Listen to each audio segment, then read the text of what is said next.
Are you at a point where you feel absolutely tapped out? Like you've lost your spark somewhere along the way and you're just exhausted pretty much every day? So stick with me because in this episode, I want to talk about the one thing that is making you feel like that. And there's something you can do about it. It's not affirmations either. So, welcome to the Ultimate 180, where we navigate change 1 degree at a time, just 1 degree at a time. So, look, if you are a corporate leader and you have a million things on your plate and you are getting ready for a big financial meeting and a team meeting and you've got deadlines and your kid's graduating from high school and you've got a wedding to go to that you don't have any shoes for and right, got to work out, you've got to buy groceries, you've got to, right, there's a lot of things that go on and you're not alone, right? Everybody's got crap to do. But there's a difference between when you are feeling overwhelmed of like, oh my god, I got a laundry list of stuff to do. That's a different feeling than you're feeling so overwhelmed and maybe lifeless because that spark that you once had in life feels like it's fizzled out. That's when what I call you feel absolutely fragmented. Like every aspect of your life is pulling you, but you're finding no joy in any of it. That is difficult. And that you cannot affirmation your way out of it. So, what can you do about it? Well, let me tell you what is going on, first of all, because we have to identify what's going on so that we can help and we can create change. What's happening is so many of us through the years, we have our dreams, right? We're going to do this, we're going to do that. And I'm sure along the way, your life has been so busy, so crazy busy at some period of maybe when you were younger. And yet you still had you were still full of life. Like, oh, somebody just said, hey, do you want to go out for a drink after work? And you're like, yeah, let's do that. And yes, maybe you didn't have kids back then, but you also had the energy. It felt like, wow. And it's not because you're getting older. I don't want to hear it. I don't want to hear it. People are always saying, oh, it's because I'm getting older. I don't have enough energy anymore. Okay. Yeah, you're probably not going to have the energy of a 21-year-old anymore. But more than likely, it's because you're fragmented and you have lost your foundation in life. What is a foundation? So, a foundation is all of the things, all of the categories of life, and your beliefs about what is possible and what you want in all of those categories, and the difference between where that foundation is and how you're living. Because if you are not aligned with that foundation, especially if it's every category of life, if you are not aligned. So let's take health for example.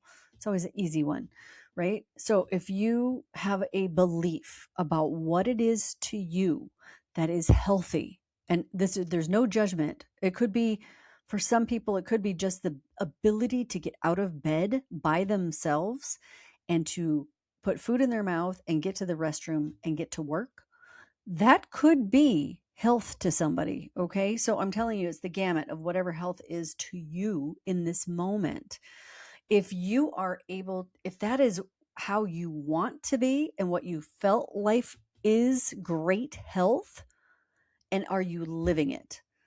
And if there is a huge gap, just think if there's a huge gap between that, of your love relationships, of your finances, of your career, of just about everything, right? Of your parenting, of who you are, the identity of who you are.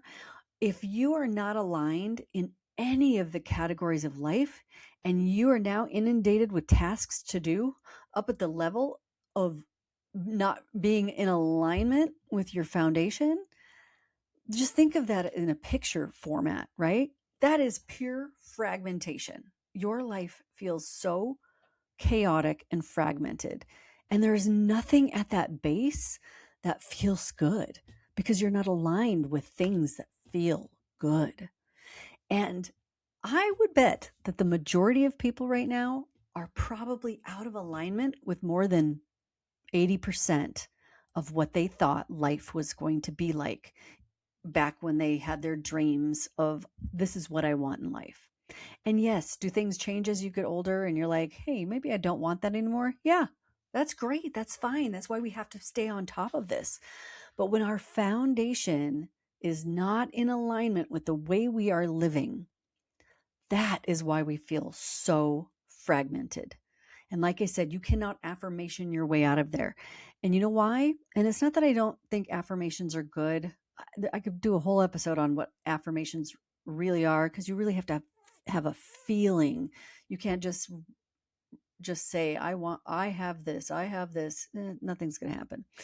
Anyways, that aside, if you are creating affirmations from a fragmented world, there's no way you can get behind and say, wow, that's a good affirmation, because it's not coming from a sound foundation of feeling good, of what feels good to you, and you actually living it.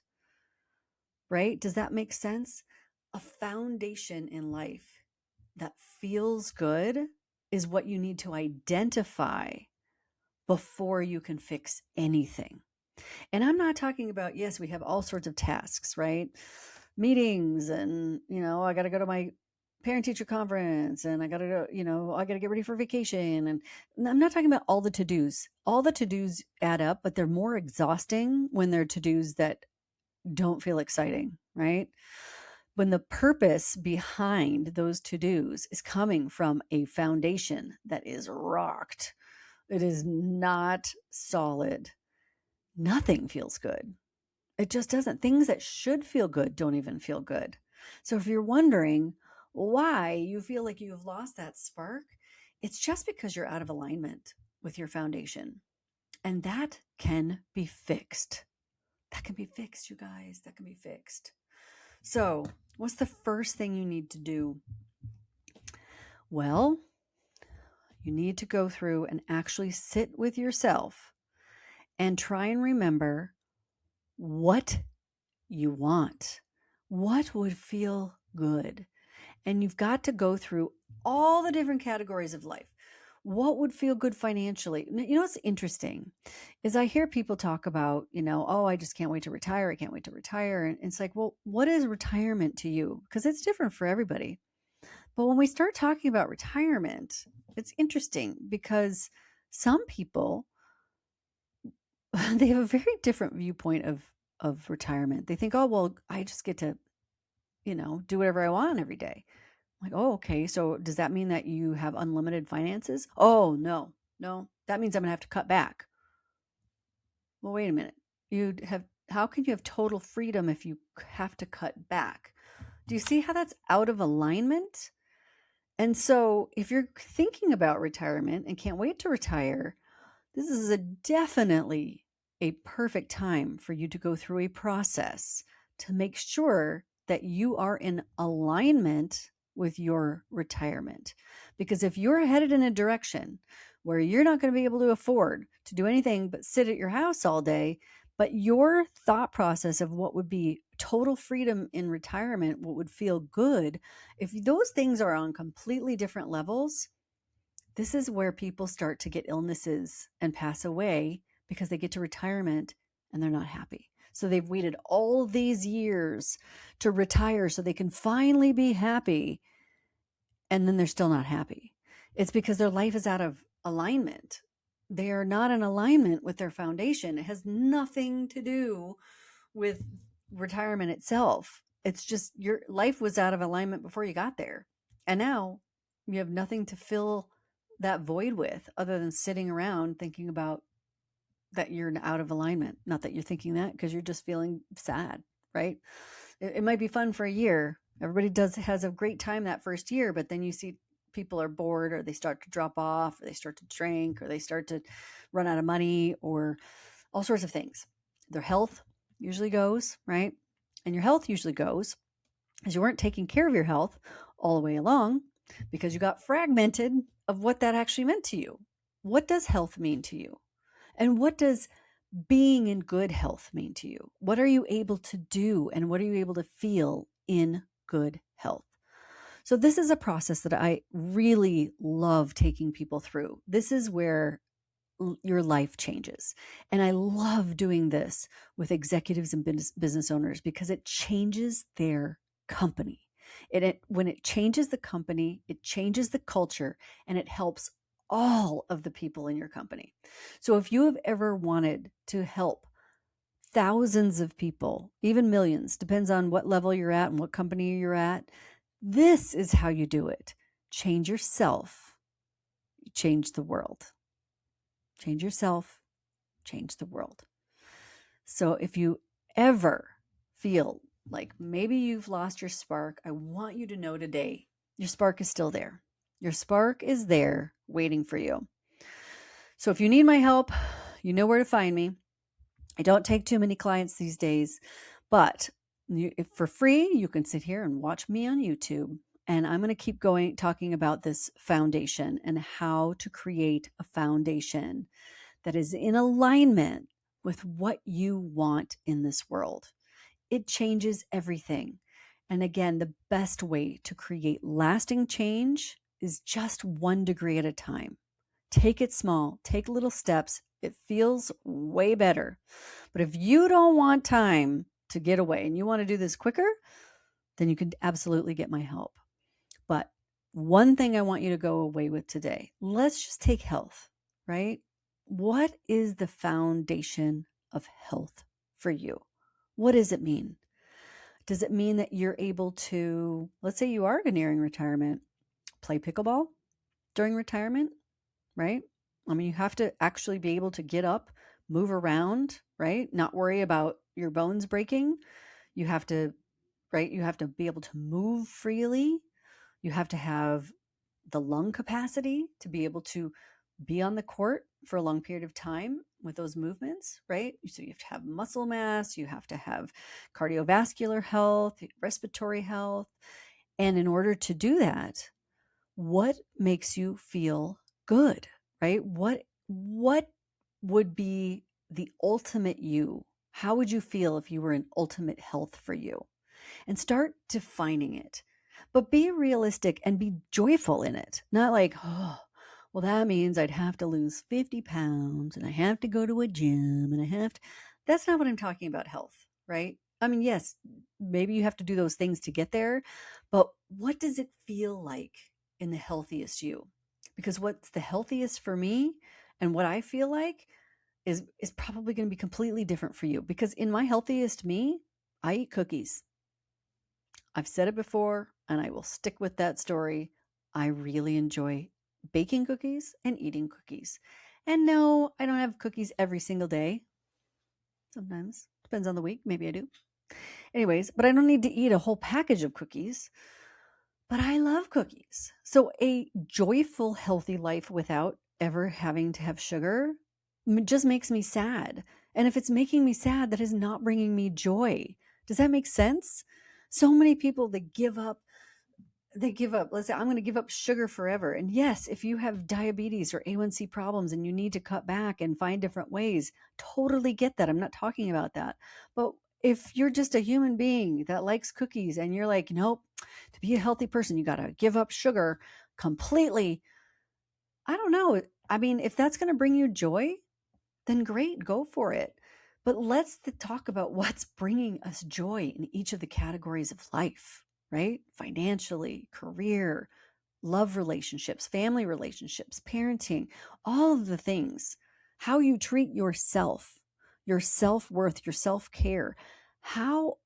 What is bringing you joy? What would bring you joy if you were in complete alignment and feeling good about that category of life? What would that mean to you? And start and just sit with that. Just start with health right now. Because again, like I said, if you can't walk around and you can't get up to do anything, you're not really living. So start there. What does it mean to you? And start defining what the most joyful you would feel like and what that would mean to that joyful version. What exactly would that mean for the most joyful you can possibly imagine. And guys, you can always go back and revise. So just start somewhere. It doesn't have to be perfect. Just start somewhere. And part 2 of that is starting to make decisions from that person. So that perfect health person in your vision, what would they decide to do next? Like I said, in my perfect vision, I get to eat cookies. I should have had a cookie sitting here because I feel like eating one now. But would that person eat cookies? Yes, they would. Would they go to the gym 4 or 5 times a week? In my perfect Kristina? Yeah, I would. Maybe in yours, it would go take a walk, go take a hike, go play pickleball, whatever it is, go play golf. Whatever it is to you, whatever health means to you, define it. And then start making decisions from that person, the way you act about health. Make those decisions from that future you right now. All right. That's a lot to unpack, so I'm going to leave you with that. All right, let's do this, guys. We can navigate change together, one little tiny degree at a time. Make sure you hit that subscribe button, and I will see you next time.